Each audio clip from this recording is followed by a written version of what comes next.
Paramilitary force से ही डर से भाग गया अमृतपाल सिंह। कहाँ गई तुम्हारी वीरता? अब तो पंजाब में लोग कह रहे हैं ये तो भगोड़ा है, ये तो कावड़ है, कायर है, ये काय का हीरो बन रहा है। जिस थाली में खाओ उसी में छेद करो। हमारी खा, हमारी बिल्ली हमी से मैं आऊं। आर्टिकल 356 लगाने का समय आ गया है पंजाब में। कहाँ है वो लोग जो जेल में छुड़ाने के घेर लिए थे पुलिस चौकी को? अरे सामने तो आओ। एक गाना है ना, अरे सामने तो आओ छलिए छुपचुन में, क्या है वो गाना है ना, आओ तो सामने, तो तुम्हारा भी इंतजाम करते हैं। अब जो भी सांप फन उठाएगा उसको क्रश कर दिया जाएगा, जो रास को डसने की कोशिश करेगा उसको ध्वस्त कर दिया जाएगा। सठम साठ्यम समाचरित, जो लाठी की भाषा समझते हैं उनको उसी भाषा में जवाब देना पड़ेगा, उस पर कोई रहम नहीं। दोस्तों नमस्कार। जैसा कि अमृतपाल जो अभी तक पंजाब पुलिस की गिरफ्त में नहीं आया और उसके बाद लंदन के अंदर उसी के समर्थकों ने तिरंगे का अपमान कर डाला, आज इस विशेष चर्चा पर हमारे साथ major general SP Sinha ji हैं। कैसे देखते हैं अमृतपाल एक जॉब करने के लिए जाता है, आज कम से कम 20 से 30 गाड़ियां उसके पास होती है, लग्जरी गाड़ियों से वो घूमता है फिरता है, पूरे पंजाब के अंदर एक बड़ा मूवमेंट चलाता है खालिस्तान का। तो कैसे देखते हैं सर, आज पंजाब पुलिस है उसके पीछे भाग रही है, हाथ नहीं आ रहा है वो? देखिए ऐसा है कि पहले आपको इस बात को समझने की ज़रूरत है कि अमृतपाल सिंह तो कुछ नहीं है, वो तो मुखौटा है, वो तो प्यादा है। वजीर और राजा कौन है? मेरा अनुमान है कि 2024 की जो बैटल है, लड़ाई, उसका शंखनाद हो चुका है और हिंदुस्तान के अंदर रहने वाले कुछ जयचंद पॉलिटिकल पार्टीज़ के लोग, कुछ विदेशी ताकतें नहीं चाहती हैं कि मोदी जी वापस प्रधानमंत्री बने, कि एज इट इज़ 8 साल में उनकी दुकानदारी काफ़ी बंद हो चुकी है। यदि 5 साल एक और टर्म बड़ा मोदी जी को मिला कि इनकी दुकानदारी पूर्ण रूप से बंद हो जाएगी।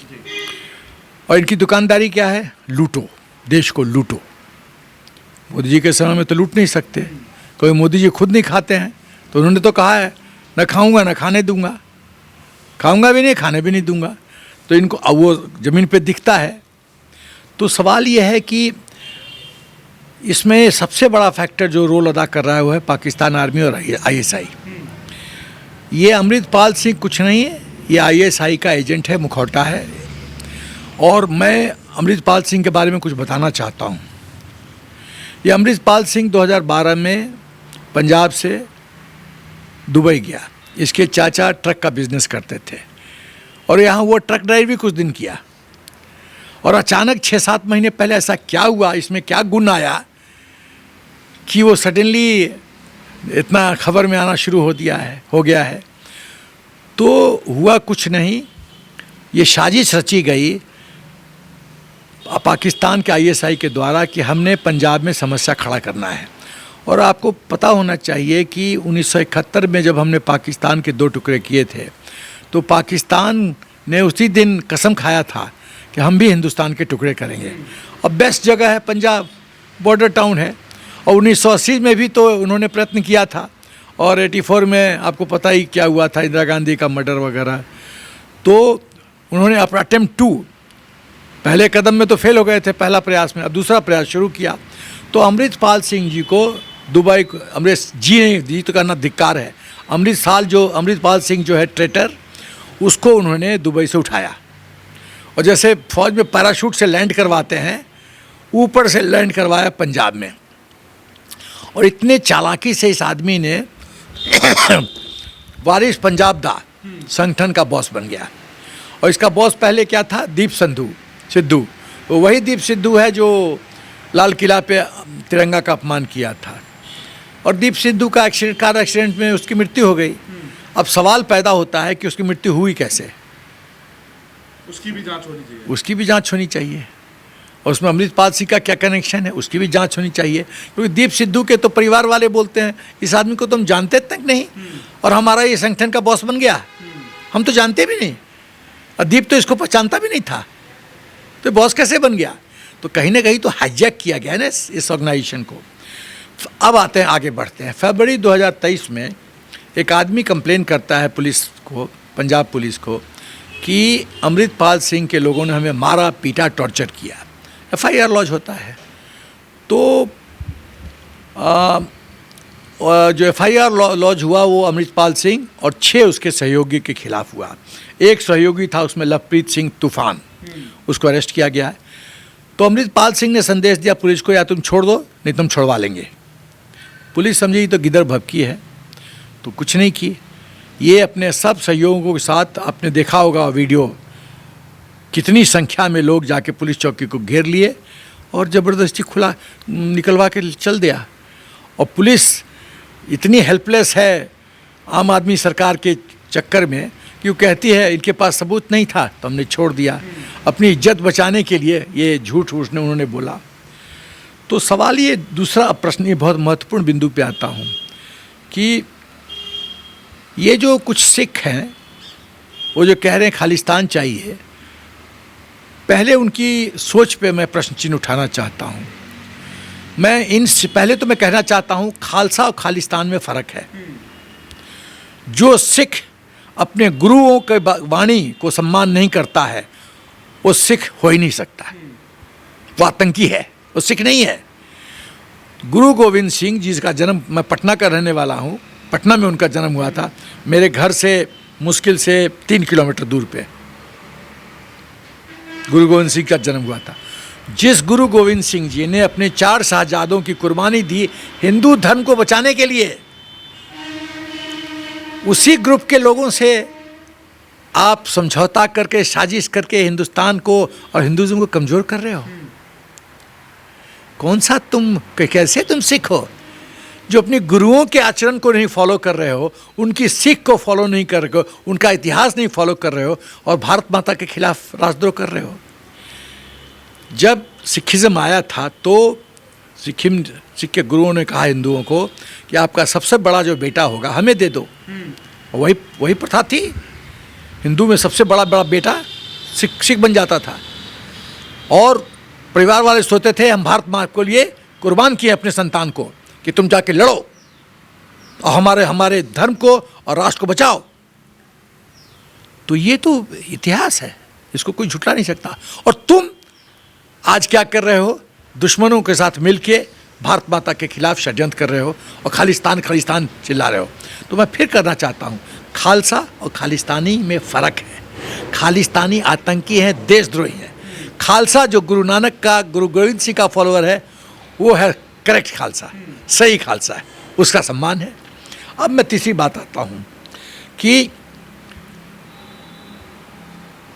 ये जो खालिस्तान का डिमांड कर, उनकी समस्या क्या है? क्या उनको सम्मान नहीं मिल रहा है देश में? अरे भाई, मिस्टर जेल सिंह की क्या काबिलियत थी, राष्ट्रपति। आपके मनमोहन सिंह जी प्रधानमंत्री, आपके जनरल जे सिंह आर्मी थल सेना अध्यक्ष, आपके जनरल विक्रम सिंह थल सेना अध्यक्ष, आपके general air chief marshal Dhanoa वो एयर चीफ मार्शल, आपके जजेस अभी भी फौज में कितने ब्रिगेडियर, मेजर जनरल, ये सबको तो लाइन लगी हुई है। एक ही स्टेट है जिसके नाम पे 3 पलटन चल रहा है फौज में, पंजाब रेजिमेंट, सिख रेजिमेंट और सिखलाई। और कोई बता दीजिए राज्य जिसके नाम पे 3 रेजिमेंट चल रहा है फौज में? नहीं। तो आपको इतना सम्मान दिया जा रहा है, आपके जो पॉपुलेशन है उसके अनुसार आप हर एक जगह पे पावर ऑफ इन्फ्लुएंस में कुर्सी में बैठे हुए हैं, और तब बोलते हैं मुझे खालिस्तान चाहिए। ये तो नहीं चलेगा। अब आते हैं, आगे बढ़ते हैं कि क्यों ये बहुत गंभीर मामला है। ये जो पंजाब की समस्या है, गंभीर मामला इसलिए है क्योंकि बॉर्डर स्टेट है। यदि आपका द्वार सुरक्षित नहीं है तो आपका घर सुरक्षित नहीं है, और पंजाब द्वार है। दूसरा है कि सुरक्षा दृष्टिकोण से यदि इस पंजाब में समस्या हुई तो हमारी आंतरिक व्यवस्था पे भी, सुरक्षा पे भी कष्ट होगा। तीसरी बात है कि जिस तरह से पाकिस्तान की ISI ने पंजाब में पूरा ड्रग कल्चर फैला दिया है, वो गंभीर विषय है। चौथी बात है कि जो मौजूदा सरकार है, भूतकाल में भी जो सरकार थी, उन्होंने राष्ट्र का हित नहीं देखा है, अपनी सत्ता की खाली लड़ाई लड़ी है। थोड़ा मैं पीछे जाना चाहता हूँ इतिहास में। भिंडरावाला को भिंडरावाला किसने बनाया? इंदिरा गांधी ने। अकाली दल को सत्ता से बाहर करने के लिए उन्होंने बोतल से जिन को निकाला, और जिन का नाम था भिंडरावाला। और भिंडरावाला सच है कि गांव-गांव में जाकर कहता था बीवी को वोट दे दो, बीवी को वोट दे दो। और वो जब उसको लगा कि अरे अब तो मैं जीरो से हीरो बन गया हूँ, तो इंदिरा गांधी ने उसको कहा दिल्ली आप बात करने के लिए। वो बोला बीवी मैं नहीं आता, मेरा कद बहुत बड़ा बढ़ गया हो गया है, आना है तो तू आ मेरे पास बात करेगी। तो इंदिरा गांधी तो प्रधानमंत्री है भाई, कोई सड़क छाप तो है नहीं। तो उन्होंने वो नहीं गई, तो समस्या बढ़ती गई। अब एक और बिंदु, जब कांग्रेस सरकार या इंदिरा गांधी क्या कर रही थी, जब इंटेलिजेंस, देखो हमने तो वेस्टर्न आर्मी में नौकरी किया है, वेस्टर्न कमांड में, हमें तो पता है सिविल मिलिट्री लियाजन कॉन्फ्रेंस में क्या होता है, प्रॉपर लियाजन होता है। इंटेलिजेंस इनपुट आर्मी कमांडर के पास आता है ऑन अ रेगुलर बेसिस। तो क्या इंदिरा गांधी को नहीं पता था कि गोल्डन टेम्पल में क्या हो रहा है, कैसे वेपन्स हथियार वहाँ भरे जा रहे हैं, जखीरा? क्या किया आपने? आपने छोटी सी धुआं को अग्नि में प्रज्वलित होने दिया। जब वो आउट ऑफ कंट्रोल हो गया, जब भिंडरावाला जिन बन गया जो पेट्रोल के अंदर नहीं जा सकता, तो आपने उसको आपको करना पड़ा अटैक गोल्डन टेम्पल पे, और आपकी मृत्यु हो गई। तो सवाल ये है, उसके बाद आते हैं पाक एंगल।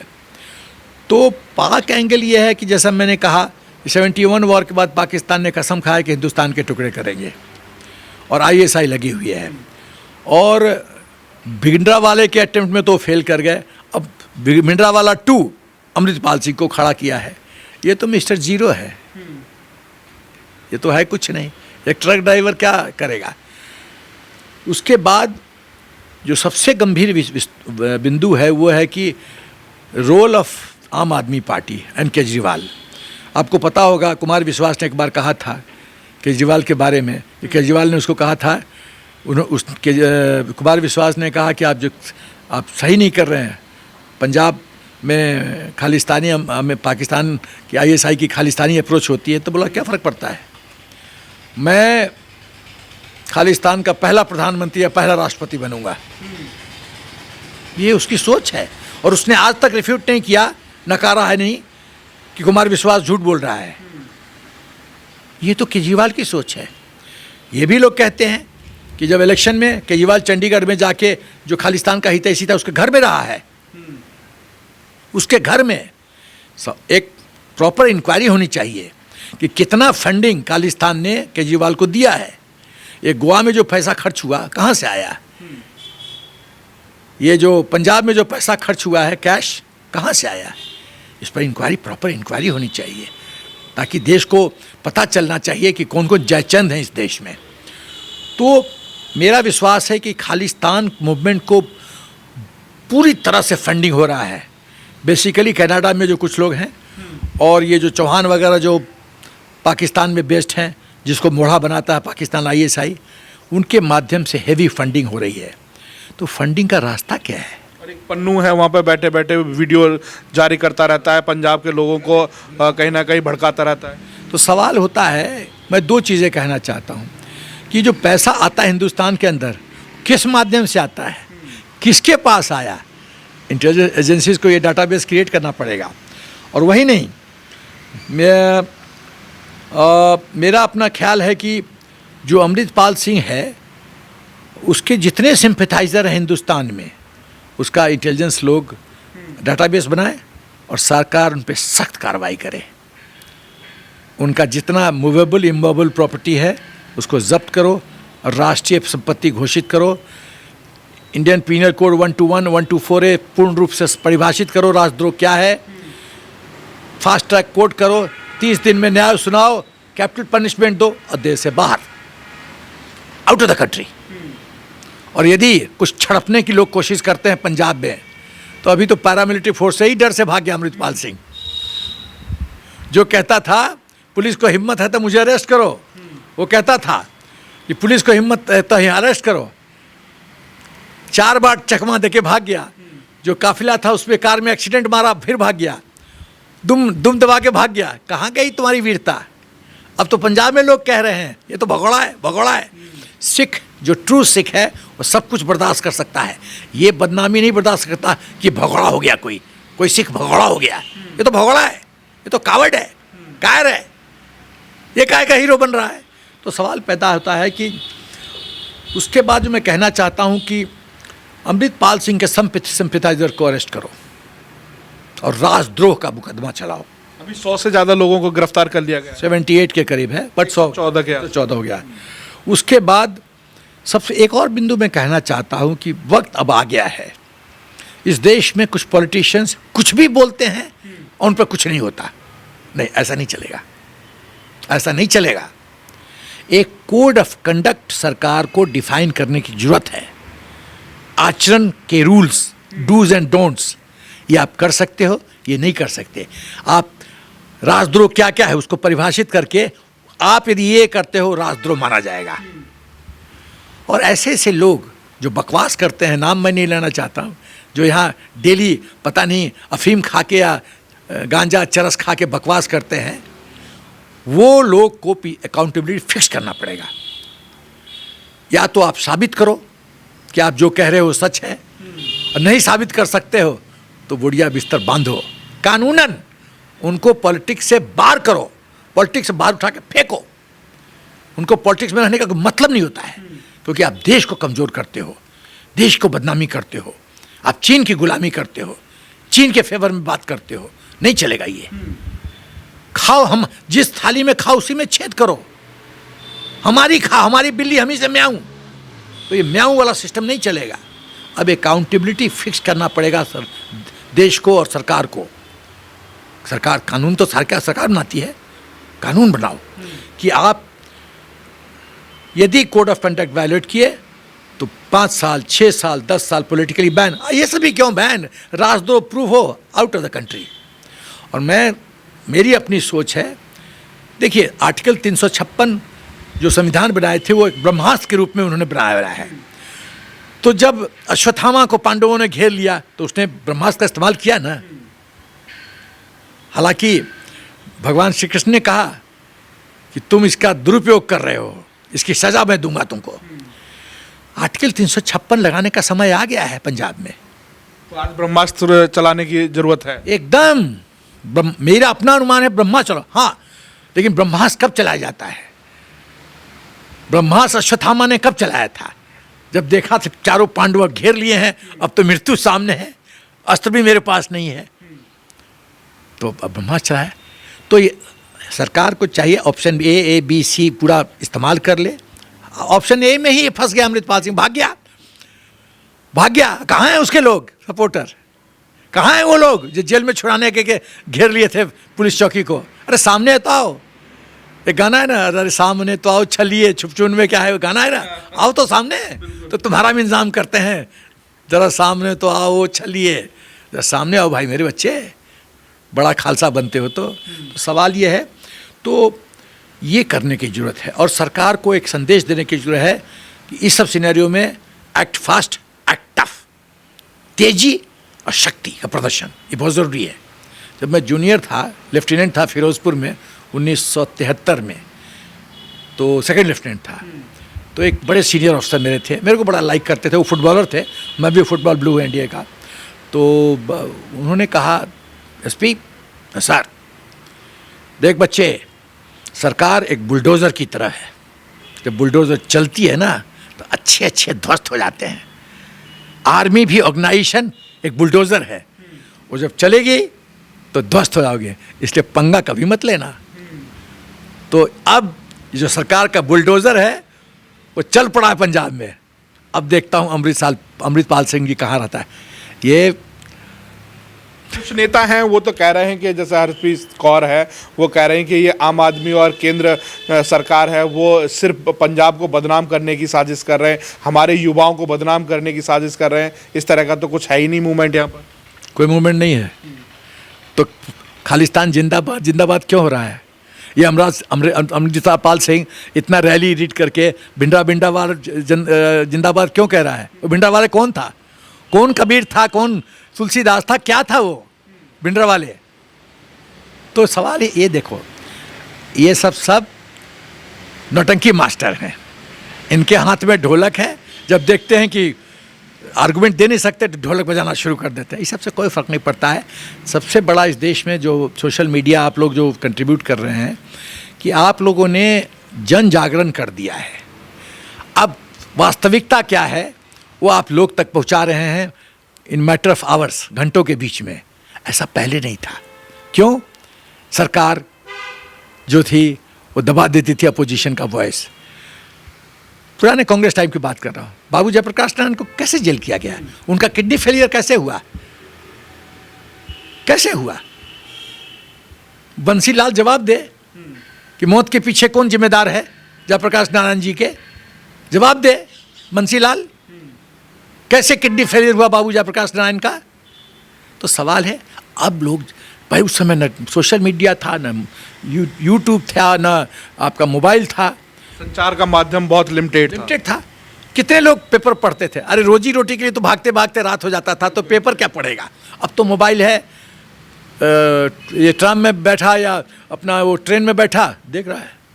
आप जितना रिकॉर्ड कर रहे हो सब देख रहे हैं। आज सबसे बड़ी बात है कि जिस तरीके से सिद्धू मूसेवाला को मारा गया, उसके बाद पूरे पंजाब में उसके साथ कहीं ना कहीं सहानुभूति भी लोगों ने दिखाई।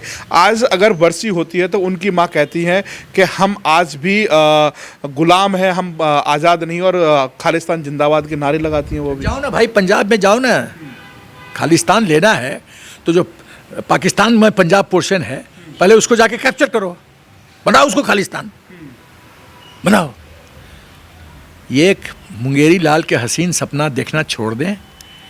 मौजूदा सरकार बहुत सशक्त है, बहुत सशक्त है, राष्ट्रवादी सरकार है और सेना तैयार है। एक इशारा, हम जानते हैं कैसे डील करना है किससे। अब जो भी सांप फन उठाएगा उसको क्रश कर दिया जाएगा, जो राष्ट्र को डसने की कोशिश करेगा उसको ध्वस्त कर दिया जाएगा। अब कोई रहम नहीं, और वही होना चाहिए, एकदम कुचल दिया जाए। सठम साठ्यम समाचरित, जो लाठी की भाषा समझते हैं उनको उसी भाषा में जवाब देना पड़ेगा, उस पर कोई रहम नहीं। भारत माता की इज्जत के साथ कोई कंप्रोमाइज़ नहीं। मैं बोलता हूँ, मैं आपको माँ को गाली दूँ, आप मुझे छोड़ेंगे? छोड़ेंगे आप तो मेरे को मार देंगे जान से। तो भारत माता का अनादर होते हुए हम चुप बैठे देखते रहे तमाशा? ये क्या महाभारत हो रहा है? द्रौपदी का चीरहरण अब युद्ध अपना भीष्म पितामह देख रहे हैं, अब नहीं देखेंगे, ये सरकार नहीं देखेगी। चीरहरण से पहले दुश्मन का चीरहरण कर देगी। आप हमारे साथ जुड़े इसके लिए बहुत बहुत धन्यवाद। और अमृतपाल की गिरफ्तारी कब, और आखिरकार पुलिस और ये जो सेना लगी हुई है कब घोषणा करेगी कि आखिरकार अमृतपाल है कहाँ? और अमृतपाल पुलिस को देखकर तब तो सीना चौड़ा करके दिखाता था कि तूफान को छोड़ दो, नहीं तो हम कुछ से कुछ कर देंगे। आज वो भगता हुआ नजर आ रहा है और छुपते हुए दिखाई दे रहा है, और वो आज पंजाब के अंदर ही वो भगोड़ा साबित हो गया। बनने आए थे हीरो और हीरो के साथ साथ बन गए भगोड़े। आप हमारे साथ जुड़े रहिएगा। जय हिंद, जय भारत।